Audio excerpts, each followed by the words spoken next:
God is good all the time. 한 주간 잘 보내셨습니까?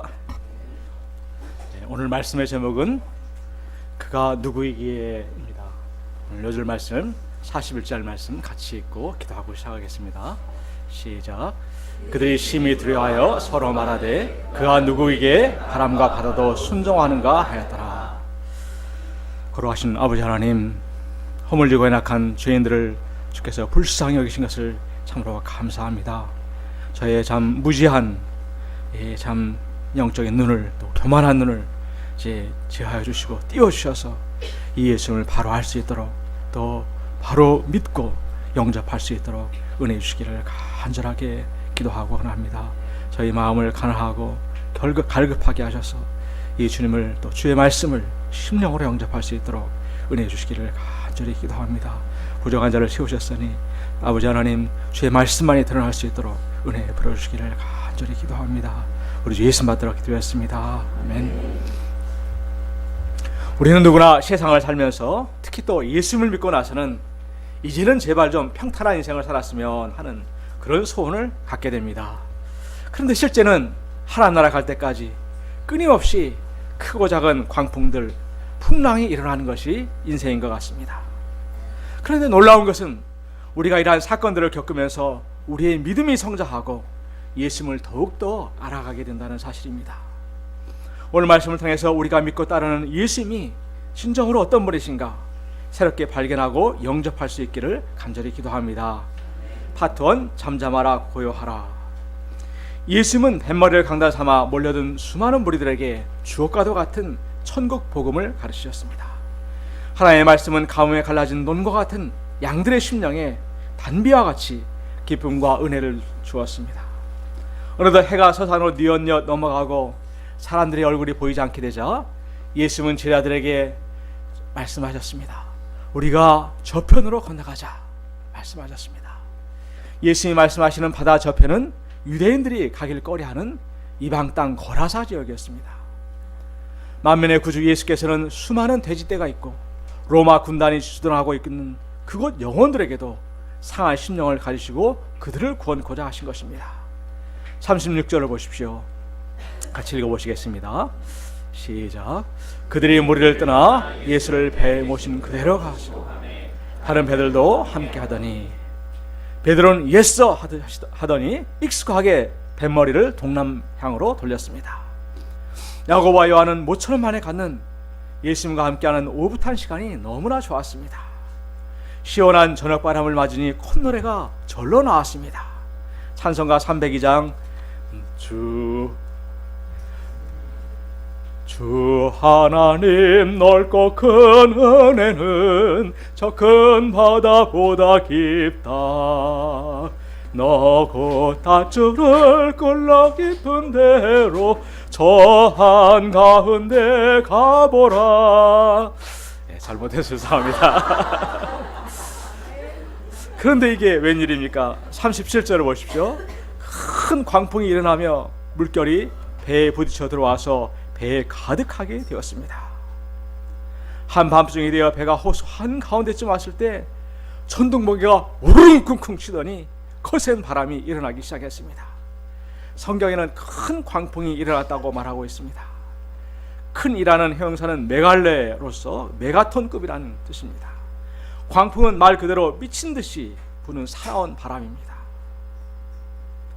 집채만한 파도가 제자들이 일행이 탄 그 조각배를 하늘 꼭대기까지 이렇게 밀어 올렸습니다.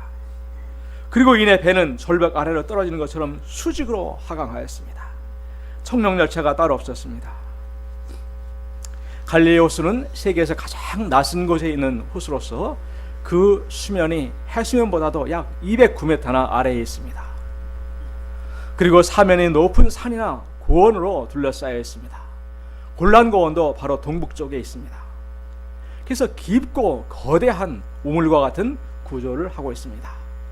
그래서 해발 2760m나 되는 헬몬산에서 내려오는 찬바람이 협곡을 따라 내려와서 가열된 해수면의 공기와 만나게 되면 갑자기 이와 같은 돌풍이 일어난다고 합니다. 제자들은 이 바다에서 잔뼈가 굵은 항해사들이여 노련한 배사람들로서 과거에도 이런 광풍들을 만났었고 또 이를 잘 극복해 왔을 것입니다. 그래서 처음에는 별로 대수롭지 않게 생각했을 것입니다. 그런데 이번에 맞은 광풍은 그 크기와 규모가 달랐습니다. 그 렘브란트가 그린 그 그림인데, 갈릴레아의 호수의 풍랑이라는 이 그림을 그렸습니다. 그 당시 상황을 적나라하게 표현해주고 있습니다. 그 맨 아래쪽에 4번 기자는 그 토하고 막 이렇게 토하고 있는 것을 이렇게 그리고 있습니다. 다른 위쪽에 있는 제자들은 돛을 잡고 어떻게든 배의 균형을 잡으려고 필사적인 노력을 하고 있습니다. 그러나 이 모든 노력에도 불구하고 배는 컨트롤이 되질 않았습니다. 가을 낙엽처럼 이리저리 밀려갔고 배 안에는 점점 물이 차올라서 거의 침몰 직전에 이르게 되었습니다. 바다 한가운데서 꼼짝없이 죽게 되었습니다. 죽음의 공포가 확 몰려왔습니다. 집에 두고 온 가족들, 아빠를 기다릴 애들을 생각하니까 베드로의 눈가에는 눈물이 핑 돌았습니다. 여기서 우리는 예수님과 함께하는 인생길, 전도의 여행길에도 이러한 무서운 광풍을 만날 수 있음을 알 수가 있습니다. 때로는 암과 같은 질병의 광풍, 또 학교 문제, 직장 문제, 또 물질 문제, 자녀 문제 등 인간의 노력과 힘으로 도저히 어찌할 수 없는 문제들에 맞닥뜨리게 됩니다. 참새 2마리가 팔리는 것도 하나님의 허락이 없으면 일어나지 않는다고 했는데, 하나님께서 왜 이런 광풍을 그 당신의 사랑하는 제자들에게 허락하시는 것입니까? 믿음의 사람 욥에게 일어났던 그 광풍은 그 의미를 잘 말해주고 있습니다. 그의 광풍은 한편으로는 사단의 시험이었고 다른 한편으로는 믿음의 연단이었습니다. 그는 큰 광풍을 통해서 믿음의 연단을 받고 하나님을 깊이 만나게 되었습니다. 그리고 자신의 교만과 의를 회개하게 되었습니다. 그는 극심한 광풍 중에 있을 때 이렇게 고백했습니다. 나의 가는 길을 오직 그가 아시나니 그가 나를 단련하신 후에는 내가 정금같이 나오리라. 평소에는 신앙생활도 잘하고 믿음도 좋은 것 같은데 정작 이런 광풍을 만나게 되면 그 밑바닥이 드러나게 됩니다. 광풍 앞에서 자신이 얼마나 무력하고 한계적인 인간인가 절실히 깨닫게 됩니다. 돈만 있으면, 또 건강만 있으면, 지식만 있으면 뭐든지 다 할 수 있을 것 같았는데 그런 생각이 얼마나 어리석은지를 깨닫게 되고 하나님 앞에 엎드리게 됩니다. 교만을 회개하게 되고 겸손해지게 되며 불신앙을 회개하고 믿음의 세계로 들어가게 됩니다. 그래서 광풍은 연단의 기회요, 내면이 순수해질 수 있는 좋은 기회가 됩니다. 그러므로 광풍을 만날 때 믿음으로 살고자 했고 예수님을 쫓아 여기까지 왔는데 왜 이런 일이 일어나는가? 왜 하필이면 나에게 이런 일이 일어나야 하는가? 예수님도 안 믿고 이기적으로 사는 세상 사람들도 잘만 사는 것 같은데 하는 회의에 빠져서는 안 됩니다. 오직 믿음의 주여 온전케 하시는 예수님을 바라보아야 합니다. 38절 상반절에서는 예수님께서는 고물에서 베개를 베고 주무시더니 되어 있습니다. 고물은 배의 맨 뒤쪽을 말합니다. 예수님은 베개를 베고 비스듬히 누워 주무시고 계셨습니다. 와, 어떻게 이런 와중에 주무실 수가 있을까요? 그런데 군대에서 밤새도록 행군을 하다 보면 걸어가면서 이 잠을 자게 됩니다. 너무너무 피곤하고 졸리게 되면 다리는 움직여 가는데 머리는 자고 있습니다. 또 며칠 전 밤에 천둥번개가 수없이 쳤다고 합니다. 놀라 깨어서 잠을 설친 목사님이 있는가 하면 뭐? 천둥이 쳤다고? 이런 목사님도 있었습니다. 예수님께서는 3박 4일 갈릴리 해변 여름 수양을 섬기시면서 아마 며칠 밤을 주무시지 못한 것 같습니다. 물결이 치고 제자들이 고함을 질러도 좀 시끄럽네 하다가 이내 다시 잠이 드셨을 것입니다. 예수님께서는 어떤 상황 속에서도 하나님 아버지를 절대적으로 신뢰하셨기 때문에 평강 가운데서 단잠을 주무신 것입니다. 제자들이 죽게 된 한계 상황에 부딪혔을 때 그들은 무엇을 했습니까? 38절 하반절을 보십시오. 다 같이 한번 읽어보시겠습니다. 시작.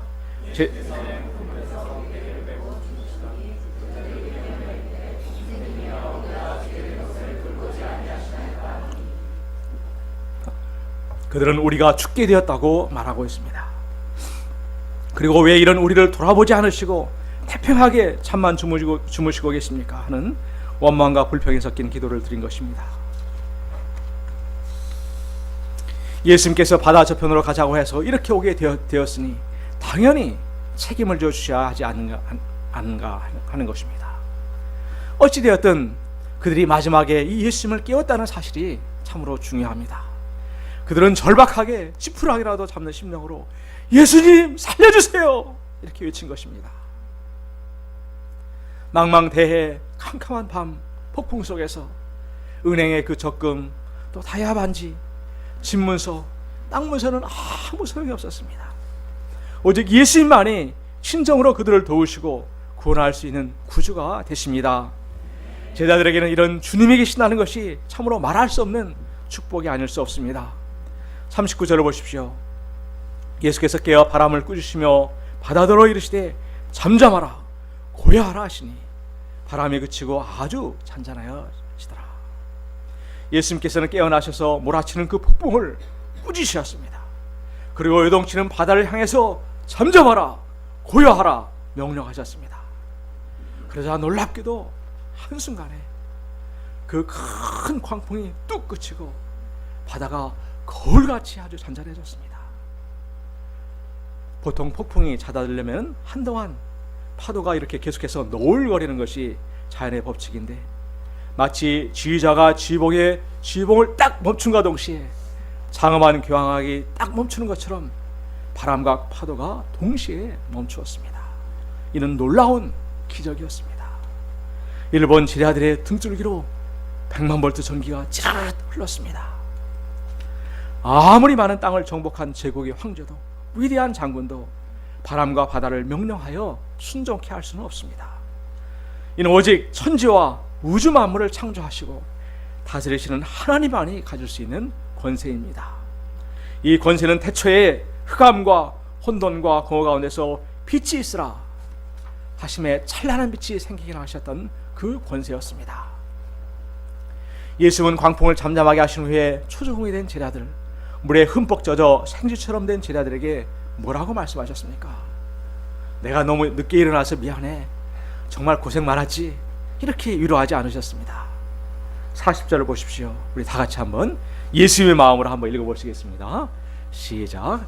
이에 제자들에게 이르시되 어찌하여 이렇게 무서워하느냐, 너희가 어찌 믿음이 없느냐 하시니, 예수님께서는 첫째로 그들이 두려움에 사로잡힌 것을 책망하셨습니다. 상황이 그럴만하다고 하지 않으셨습니다. 어찌하여 이렇게 무서워하느냐 책망하신 것은 상황이 어떠하든지 이유가 어쩌든지 두려움은 무조건 회개해야 될 그런 문제임을 가르쳐줍니다. 우리에게도 미국과 북한 사이에 끼어 전쟁이 일어나면 어떡하나, 또 이렇게 순진하게 제자 생활하다가 장래에 먹고 살 수나 있을까? 치열한 경쟁 사회 속에서 양들 자녀들이 승리하는 삶을 살 수 있을까? 미세먼지와 공해로 병이라도 걸리면 어떡하나? 나중에 치매나 뇌졸중에 걸리면 노년에 어떻게 살지? 이렇게 걱정합니다. 심지어는 새로운 양을 만나거나 새롭게 일대를 하는 것, 메시지를 새롭게 맡게 된 것까지도 염려하고 두려워합니다. 제자들이 이렇게 두려움에 빠지는 것은 현실, 곧 광풍만을 바라보았기 때문입니다. 그들은 광풍 속에서 예수님이 진정 어떤 분이신지를 알지 못하였고, 따라서 예수님을 바라보지 않았기 때문에 거대한 광풍의 세력, 죽음의 세력 앞에 요동하며 두려워할 수밖에 없었습니다. 둘째로 믿음이 없음을 책망하셨습니다. 너희가 어찌 믿음이 없느냐? Do you still have no faith? 예수님을 믿고 따르는 제자들이 이 예수님을 선생님으로 불렀습니다. 이들은 예수님을 고매한 인격을 가진 스승이요, 위대한 전도자시요, 때로는 수표 능력을 행하시는 스승 정도로 알았습니다. 예수님은 팔이 2개이셨습니다. 다리도 2개였습니다. 배가 고프시면 배도 꼬르륵 소리를 내셨습니다. 피곤하시면 몸살도 나시고, 또 고나여 주무시면 코를 골기도 하시는 모습을 보면서 제자들은 예수님의 그 참모습을 알지 못하였습니다. 그러나 예수님은 이 땅에 육신을 입고 오신 하나님이셨습니다. 창조주 하나님으로 참으로 온 세상을 다스리시고 심지어는 자연계까지도 주비하시는 주님 로드가 되십니다. 예수님께서는 제자들이 이 예수님을 바로 알고 믿기를 원하셨습니다. 그리고 이 주님께서 반드시 그들을 도우시고 지키신다는 믿음을 갖기를 원하셨습니다. 약속의 말씀대로 반드시 협력하여 선을 이루시는 주님을 바라보기를 원하셨습니다. 특별히 주님의 그 사명을 맡은 자, 사명자는 그 사명을 이루기까지 절대로 죽지 않는다는 믿음을 갖기를 원하셨습니다. 실제로 어둠의 땅 아프리카를 깨웠던 선교사 리빙스턴은 사명을 다하기까지는 죽지 않는다는 유명한 말을 남겼습니다. 이 주님은 사망의 음침한 골짜기 가운데서도 완전한 보호자가 되시고 인도자가 되십니다. 창세기 요셉은 17세의 형들에 의해서 이방인에게 종으로 팔려갔습니다. 그는 이방 땅에서 종이지만 의롭고 열심히 살고자 했습니다. 그러나 음란한 보디발 여사의 모함으로 억울하게 감옥에 갇히게 되었습니다. 그러나 그는 어떤 상황에서도 자기와 함께 계시는 하나님, 자기에게 꿈을 주신 그 하나님께 대한 신뢰와 믿음을 포기치 않았습니다. 하나님께서는 이런 그를 광풍 가운데서 정금과 같이 연단하셔서 애굽의 총리로까지 높이셨습니다. 이방 땅에서 하나님을 증거하며 수많은 생명을 살리는 위대한 삶을 살게 하셨습니다. 41절을 보십시오. 저희가 심히 두려워하여 서로 말하되 저간 위기에 바람과 바다더라도 순종하는가 하더라. 제자는 예수님을 통해서 하나님을 체험한 두려움을 갖게 된 것입니다. 이 두려움은 마치 모세가 호렙산 불꽃 가운데서 나타나신 그 하나님을 보고 느낀 두려움과 같습니다. 이후에 제자들의 예수님께 대한 또 예수님의 말씀에 대한 태도가 자세가 달라졌을 것입니다. 전에 스승 정도로 생각했을 때는 때로 말씀을 한 귀로 듣고 한 귀로 흘리기도 했습니다. 들으면 좋고 안 들어도 그만이라고 생각했습니다. 그러나 이제는 하나님의 말씀으로 경외함으로 듣게 되었습니다. 저희도 삶의 광풍 속에서 두려워할 것이 아니라 믿음을 갖고 기도할 수 있기를 기도합니다. 무엇보다 옆에 계시는 예수님을 필사적으로 깨울 수 있기를 기도합니다. 부족한 믿음으로 깨웠지만 온전하게 응답하시는 주님을 뵙고 체험할 수 있기를 기도합니다. 환난 날에 나를 부르라. 내가 너를 건지리니 내가 나를 영화롭게 하리라. 약속하신 그 주님을 저희가 깨우고 체험할 수 있기를 기도합니다. 파트 2. 내 이름이 무엇이냐. 예수님의 일행은 밤새 노를 저어 마침내 바다 건너편 거라사 지방에 도착하였습니다. 이 지역은 로마 14군단이 거주하던 지역이었고 또 로마의 귀족들과 로마 군인들에게 돼지고기를 공급하는 양돈 사업이 대규모로 행해지던 곳이었습니다. 또 큰 묘지가 있었던 지역이라고 합니다. 2절을 보십시오. 같이 한번 읽어보시겠습니다. 2절 시작. 배에서 나오심에 곧 계시니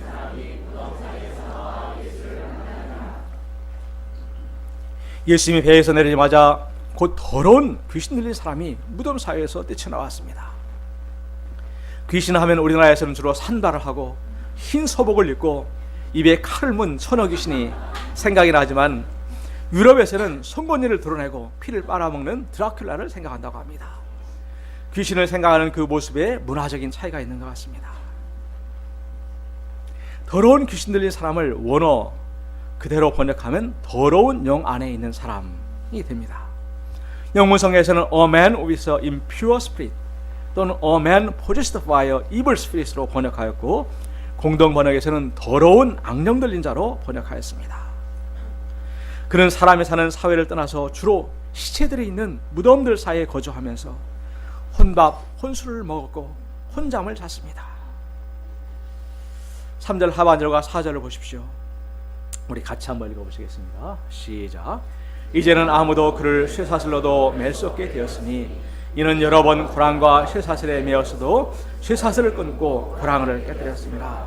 그래야 아무도 그를 제어할 힘이 없는지라.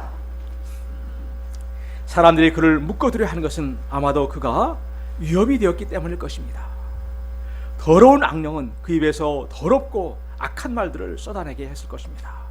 다 죽여버릴 거야. 이 XX들.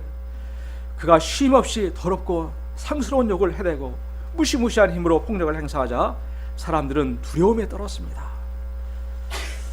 그는 가족들과 이웃들에게 공포의 대상이 되었습니다. 쇠사슬로도 맬 수 없게 됐다는 것을 보면 처음에는 부직부와 같은 끈으로 손과 발을 침대에 묶어 놓았을 것입니다. 그런데 아무리 세게 묶어 놓아도 다 풀어버리자 노예나 사나운 짐승을 묶는 쇠사슬과 고랑으로 그의 손과 발을 묶어두었습니다. 4절에서 제할이라는 헬라어 단어는 다마조로서 사람이 아니라 동물을 길들일 때 쓰는 단어라고 합니다. 어떻게든 고쳐보려고 해도 가진 노력을 해도 안 되니까 이제는 사나운 야생동물 취급을 한 것입니다. 그런데 얼마나 힘이 셌는지 이 쇠사슬과 쇠고랑도 끊어버리고 무덤으로 도망쳤습니다. 그는 통제불능이었습니다. 5절을 보십시오. 우리 같이 읽어보시겠습니다. 시작. 밤낮 무덤 사이에서나 산에서나 늘 소리를 지르며 돌로 자기 몸을 해치고 있었더라. 그는 무덤에서도 밤이나 낮이나 소리를 지르며 옷도 입지 않은 채 돌로 자기 몸을 막 이렇게 찍고 있었습니다. 미치겠네 막 이렇게 했던 것 같습니다. 사람들은 그를 포기해버렸습니다. 그는 이제 송장처럼 모든 관계성이 끊어진 존재, 그 누구의 관심과 사랑도 받지 못하는 비참한 존재가 되어버렸습니다. 그런 자신을 보면서 자기 자신도 자기를 포기해버린 것입니다. 나는 죽어야 돼, 아무런 가치도 없는 인간이야 하며 돌로 가슴을 쳐댔습니다. 육신의 부모도 배우자도 친구들도 다 이 사람을 포기했지만 단 한 번 예수님은 그를 포기하지 않았습니다. 알파요 오메가이신 주님은 우리 인생을 시작하신 분이시고 또 나를 부르신 분이시기 때문에 끝까지 책임을 지시는 분이십니다. 아무도 관심을 갖지 않은 거라사 땅, 온갖 악한 귀신들이 활개를 치는 그 땅에 가장 심한 귀신 들린 한 영혼을 구원하시기 위하여 예수님께서는 광풍을 뚫고 오신 것입니다. 그리고 그를 크게 불쌍히 여기셨습니다. 6절 7절을 보십시오. 우리 같이 한번 읽어보시겠습니다. 시작. 그가 멀리서 예수를 보고 달려와 절하며 큰 소리로 부르짖어 이르되 지극히 높으신 하나님의 아들 예수여, 나와 당신이 무슨 상관이 있나이까? 원하건대 하나 앞에 맹세하고 나를 괴롭게 하지 마옵소서. 그는 예수님을 경배하기 위하여 달려나온 것은 아니었습니다. 영문 성경에는 그가 단지 달려와 무릎을 꿇었다 정도로 되어 있습니다. 아마 처음에는 그는 여느 때처럼 지나가는 사람들을 괴롭히려고 달려왔다가 그 예수님의 권세에 눌려 꼬꾸라진 것 같습니다. 그리고는 상관하지 마라 달라, 또 괴롭게 하지 말아 달라고 간청합니다. 이는 이 예수님께서 그에게 더러운 귀신아 그 사람에게서 나오라고 명령하셨기 때문입니다. 귀신들은 그 사람 속에 들어가서 그의 삶을 완전히 유린하고 파괴하고 있었습니다. 사람들은 몰랐지만 예수님은 그를 망가뜨리고 있는 것이 귀신들인 것을 보셨습니다. 귀신들은 그 하나님의 아들의 권세 앞에서 벌벌 떨게 되었습니다. 배행구절은 누가복음 8장 31절은 공동모전어는 이렇게 되어 있습니다. 마귀들은 자기들을 지옥에 쳐넣지는 말아달라고 예수께 애원하였다 이렇게 되어 있습니다. 9절을 보십시오. 이에 물으시되 내 이름이 무엇이냐 이르시되 내 이름은 군대니 우리가 많음이다 하고, 예수님께서 그의 이름을 물으신 것은 그 사람 안에서 날뛰고 있는 귀신들의 정체를 드러내기 위해서였습니다. 군대는 레기온으로서 6,000명으로 구성된 로마의 한 개 군단을 지칭하는 말입니다. 귀신이 이렇게 대답한 이유는 자신들이 많기 때문이라고 스스로 자백하고 있습니다. 귀신의 속성은 그저 한두 마리 다니는 것이 아니라 이렇게 떼거리를 이루어 들어가게 되는 것을 보게 됩니다. 마약이나 깽단 조직원들을 보면 온갖 잔혹하고 더럽고 못된 짓들을 서슴지 않고 하는 것을 보면 그 속성을 잘 알 수가 있습니다. 청주에서 한 화물차 운전자가 뒤에서 경적을 울리며 지나가자 이 승차를 몰던 운전자 A씨가 쫓아가서 운전자를 목검으로 폭행을 하여서 인대가 파열되고 전치 4주에 상해를 입힌 사건이 뉴스에 나게 되었습니다.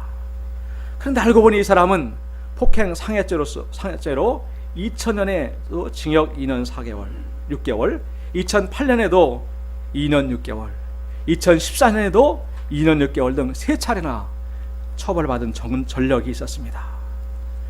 그는 이번에도 징역 2년 6개월을 받게 되자 이에 판결에 불복 항소했다고 합니다. 억울하다는 것입니다. 또 지난 7월에는 경남 양산에서 15층짜리 아파트에서 음악을 들으며 외벽 보수 작업을 하던 인부들을 시끄럽게 한다고 다투다가 옥상에 올라가 그 줄을 끊어버려 그 인부를 숨지게 한 사건이 발생했습니다. 가해자는 평소에도 술에 취해 있는 경우가 많아서 주민들에게 기피의 대상이 되었다고 하였습니다. 정신과나 심리학에서는 분노 충동 장애, 조절 장애라고 말하지만 실제는 그 안에 수많은 악한 귀신들이 그 안에 들어가서 역사하지 않으면 결코 일어날 수 없는 일들이었습니다. 인간이 이처럼 귀신에 사로잡힐 때 고귀한 하나님의 형상을, 그 지닌 자아를 상실해버리게 됩니다.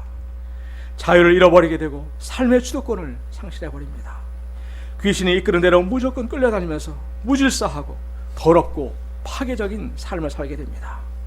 결과적으로 가정이나 사회에 폐를 끼치는 쓸모없는 존재로 전락하게 됩니다. 결국에는 자학과 비탄 가운데서 죽어갈 수밖에 없습니다. 10절 12절을 보십시오. 우리 같이 한번 읽어보시겠습니다. 시작. 자기를 그 지방에서 내보내지 마시기를 간구하더니 마침 거기 대지에 큰 떼가 삼겹살서 먹고 있는지라.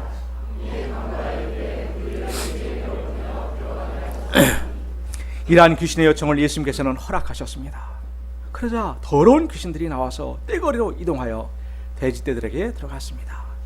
거의 2,000마리가 되는 돼지떼가 바다를 향하여 피탈로 내려달아 바다에 몰수하게 되었습니다. 이 돼지떼는 값으로 치면 약 2억에서 10억에 해당하는 큰 금액이었습니다. 예수님께서 이렇게 허락하신 것은 제자들과 귀신을 든 그 청년에게 귀신의 역사가 얼마나 파괴적인가를, 또 예수님께서 이 한 영혼을 얼마나 귀히 여기신가를 보여주기 위함이었습니다. 예수님은 참으로 한 영혼을 천하보다 귀히 여기시는 사랑의 주님이 되십니다. 또한 자연계뿐만 아니라 영계까지도 다스리는 능력과 권세를 가진 하나님이 되십니다. 이 주님을 찬양합니다. 귀신이 나가자 이 사람은 정신이 온전해져서 옷을 입고 예수님 옆에 두 손을 모으고 얌전히 앉아 있었습니다. 그 지방 사람들은 이 모든 것을 듣고 보고 두려워하였습니다. 그러나 물질적인 손해 때문에 이 생명의 구주 예수님을 떠나가 주시도록 요청하였습니다. 예수님 따라가기를 원하는 이 사람에게 예수님께서는 말씀하셨습니다. 집으로 돌아가 주께서 내게 어떻게 큰 일을 행하사 너를 불쌍히 여기신 것을 내 가족에게 알리라 하시니, 그가 가서 예수께서 자기에게 어떻게 큰 일을 행하셨는가를 대가볼레에 전파하니 모든 사람이 놀랍게 여기더라. 폐품처럼 철저히 망가진 한 인생을 예수님께서는 살려내시고 대가볼레의 선교 지부장이 되게 하셨습니다. 우리 인생들이 아무리 깊은 절망의 늪에 빠져있다 할지라도 이 복음의 신발을 신으면 거기서 빠져나올 수가 있습니다. 예수만 만나면 구원을 받을 수가 있습니다. 로마서 1장 16절에서 사도 바울은 이 복음은 모든 믿는 자에게 구원을 주시는 하나님의 능력이 됨이라고 외치고 있습니다.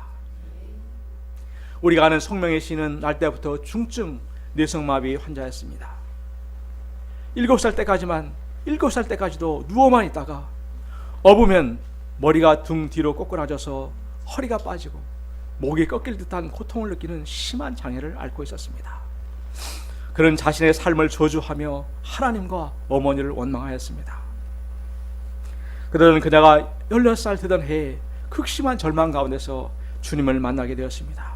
그리고 완전히 변화되게 되었습니다. 그리고 그는 참소경이란 시에서 이렇게 노래하고 있습니다. 참소경이 누구인가 세상을 못 보는 사람인가? 참소경이 누구인가 세상을 못 보는 사람인가?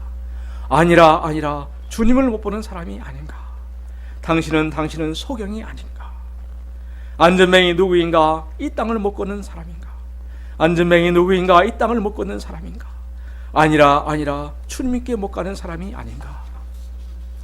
당신은 안전뱅이 아닌가? 참병신이 누구인가? 세상을 모르는 사람인가? 참병신이 누구인가? 세상을 모르는 사람인가? 아니라 주님을 모르는 사람이 아닌가? 당신은 병신이 아닌가?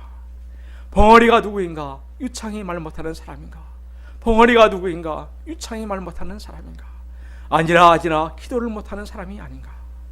당신은 벙어리 아닌가? 참 죄인이 누구인가? 자기 죄에 슬퍼하는 사람인가? 참 죄인이 누구인가? 자기 죄에 슬퍼하는 사람인가? 아니라 자기 죄 모르는 사람이 아닌가? 당신은 죄인이 아닌가? 오늘 본문의 거라사 광인처럼 심하지는 않지만 많은 사람들이 살아가면서 대인관계에서 많은 어려움을 겪습니다. 깊은 교류보다는 피상적인 관계만이 넘치는 시대 가운데 살고 있습니다. 하나님과의 관계에서도 위해가 아닙니다. 총신대에 계시는 이관직 교수는 관계의 걸림돌 극복하기라는 책에서 이는 근본적으로 타락한 인간의 죄성과 그의 결과로 생기는 성격 장애 때문이라고 말하고 있습니다. 그가 대표적으로 드는 것은 자기애성 성격 장애였습니다. 어린 아이들이 자기를 사랑하는 것은 당연합니다. 또 주위로부터 주어지는 많은 사랑은 아이들이 건강한 셀프를 형성하는 데 도움을 주기도 합니다. 그러나 어른이 되어서도 자기 사랑, 자기 중심성이 심하면 성격 장애가 됩니다. 우리나라의 공교육에서 아이들은 오직 학교 성적이 최고의 가치 척도가 되는 환경에서 청소년기를 보내고 성인기를 맞게 됩니다.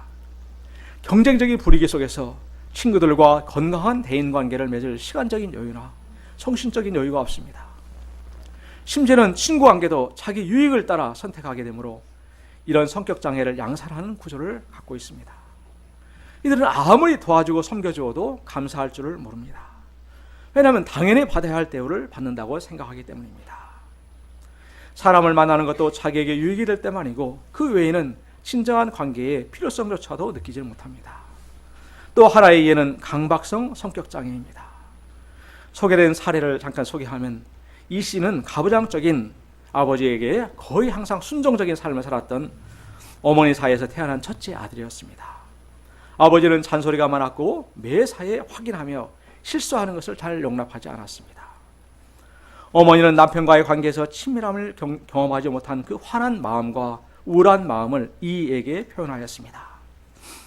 어머니는 어떤 때는 사소한 잘못에도 화를 내며 때리는가 하면 어떤 때는 지나칠 정도로 보호하며 챙겼습니다. 30대 초반이 되었을 때 그는 사귀던 여자친구와 결혼을 하였습니다. 결혼 3년 후 이 씨의 아내는 남편과 사는 것이 점점 힘들어지는 것을 느꼈습니다. 왜냐하면 남편이 사소한 일에도 간섭이 심하고 잔소리가 심했기 때문이었습니다. 게다가 운전대를 잡고 끼어든 차가 있을 경우에 끝까지 양보를 하지 않고 가로막아서 옆에 앉아있기가 불안할 정도였습니다. 이러한 강박성 성격장애를 가진 사람은 완벽주의자여서 자신의 완벽주의를 투사해서 주변 사람들을 계속 잔소리하며 괴롭힌다고 합니다. 더 나아가 자신을 계속 들들볶음으로 자신을 늘 패배시키는 삶을 산다는 점에서 피약적이라고도 합니다. 이 완벽주의자가 힘든 것은 과민하게 반응하는 양심 또는 초자아를 갖고 있기 때문이라고 합니다. 모든 사람이 나를 좋아해야 돼. 나는 대인관계에서 상처를 한 번도 주어서는 안 돼. 내가 완벽하지 않으면 사람들에게 공격을 당할 수도 있다 라고 생각하는 것은 비합리적이라는 것이라고 합니다. 이들의 삶에는 늘 불안이 깔려있고 또 이를 해결하기 위해서 모든 삶의 영역을 통제하고 빈틈없이 하고자 하기 때문에 대인관계에서도 긴장하게 되고 친밀감을 누리지 못하게 됩니다. 자신의 약점을 노출하지 못할 뿐만 아니라 자녀나 배우자도 통제함으로 숨이 막히게 합니다. 성경에서의 바리새인과 서기관들이 강박성 성격장애자라고 합니다. 강박적으로 율법을 지키려고 했고 규범을 다 세부화해서 자신들뿐만 아니라 다른 사람들도 율법의 준수자로 만들고자 했고 이를 어기면 엄격하게 처벌하였습니다. 예수님은 이들에게 자비와 인애를 구하시는 하나님의 마음을 알지 못한다고 꾸짖으셨습니다. 또 하나의 강박증의 증상은 지나치게 정리정돈에 집착하여 강박적으로 청소를 하고 심지어는 냉장고 안에 있는 음식물까지도 이름표를 붙여서 정리한다고 합니다. 화장실은 항상 깨끗해야 되고 모든 물건은 제자리에 있어야 한다고 합니다. 이러한 자신의 요구를 따르지 않으면 가족들에게 잔소리를 하고 화를 내며 통제하려 하기 때문에 가족관계가 나빠지게 된다고 합니다. 이 외에도 보여지는 것 외에 민감한 연극성 성격장애, 반사회성 성격장애, 편집성 성격장애, 은둔형 외톨이, 술과 마약 등으로 자기를 자해하는 중독들, 그런 등들이 있습니다. 이 성격장애라는 것이 자기의 일부가 되어서 무엇보다도 객관적으로 자신을 보기가 굉장히 어렵다는 것이 문제이고 그렇기 때문에 예수를 믿어도 변화가 더딘 이유라고 말합니다. 예수님도 내 이름이 무엇이냐 물으신 것은 이런 우리를 돕고자 살리고자 하시는 사랑의 음성이셨습니다. 요한에서 1장 9절 10절은 말합니다. 만일 우리가 우리 죄를 자백하면 그는 미쁘시고 의로우사 우리 죄를 사하시며 우리를 모든 불의에서 깨끗하게 하실 것이요 만일 우리가 범죄하지 아니했다 하면 하나님을 거짓말하는 이로 만드는 것이니 또한 그의 말씀이 우리 속에 있지 아니하리라. 이 주님께 우리가 진실되게 고백하고 도움을 청해야 하겠습니다. 이 주님은 약속대로 모든 불의에서 깨끗하게 하실 뿐만 아니라 나의 죄와 날마다 또한 싸워주십니다. 악한 영들이 떠나가게 도우십니다. 저는 은둔한 외톨이와 같이 과거 혼자만의 세계에서 주로 살았습니다. 고독과 이기심, 세상과 사람들을 향한 냉소와 분노, 교만과 자학, 강박과 정욕의 귀신들이 수시로 들락날락하던 자로서 의사는커녕 정상적인 삶도 살기 힘든 자였습니다. 이런 자를 우리 주님께서는 당신의 그 십자가의 놀라운 사랑으로 먼저 찾아와 주시고 주님 안에 있는 참다운 은혜와 자유의 세계를 맛보게 해주셨습니다. 제가 된 것은 온전히 주님의 은혜입니다. 제가 이 주님을 증거하며 예수님을 배우는 제자로 살아갈 수 있기를 평생 기도합니다. 우리는 모두 광풍 앞에서 두려워하고 떨 수밖에 없는 연약하고 한계적인 인간입니다. 정도의 차이가 있지만 거르사 광인들처럼 귀신들의 세력으로 인하여서 장애를 갖고 살아가는 장애인들입니다. 저희가 다만 이 시간 구주 되신 예수님 앞에 엎드려 나아갈 수 있기를 간절히 기도합니다. 우리 요절 말씀 읽고 기도하고 마치겠습니다. 시작.